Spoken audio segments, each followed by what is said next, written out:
সব খানকির ছেলে একটা করে পম্পম নিয়ে পক পক করছে, আর আমরা বাড়া একটা লেবুও চটকাতে পারছি না। হ্যাঁ যা বলেছিস লাউড়া, চল মারা একটা বিড়ি দে। এখন বিড়ি খাই বাড়া, এক্ষুনি বাড়া খানকির ছেলে ফটকের বাপটা এখান থেকে যাবে। সে বাল যখন যাবে তখন যাবে, তুই দে লাউড়া। পরে বাড়া যদি কেস খাস তখন বাড়া আমার সাথে চোদাতে আসিস না বাড়া। দূর মারা সতী চোদা, তোকে মারা খেতে হবে না, মারা বিড়ি দে। নে লেওড়া গাঁড়ে গুজে নে। খানকি ছেলে লাইটারটা কি তোর বাপ বানছে না দেবে? খানকির ছেলে বাপ তুলবি না বাড়া। নে লেওড়াটা ধরা। খানকির ছেলে গাঁড় খুলে খা। দূর মারা, খানকির ছেলে পচার তো এতক্ষণে চলে আসার কথা, মারা এতক্ষণ কোথায় না মারাচ্ছে? দূর বোকা চোদা, বলছি না ওর খানকির ছেলে বাপটা এখনো বের হয়নি বাড়ি থেকে। ওর বাপ বেরোলে তবে তো বাড়া জাঙ্গিয়া থেকে বের হবে।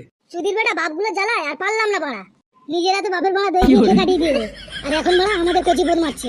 লেওড়ার ছেলেগুলোর ভাষা আর বালের কানে নেওয়া যায় না। মুখ তো নয় বাড়া, সব জাঙ্গিয়া খুললেই বাড়া বাড়া বের হয়। বাড়া এই খানকি ছেলে দুটোকে খেলাবো, শুয়োরের বাচ্চারা। এই গাঁড় মেরেছে। এ কি কাকু আপনি এখানে?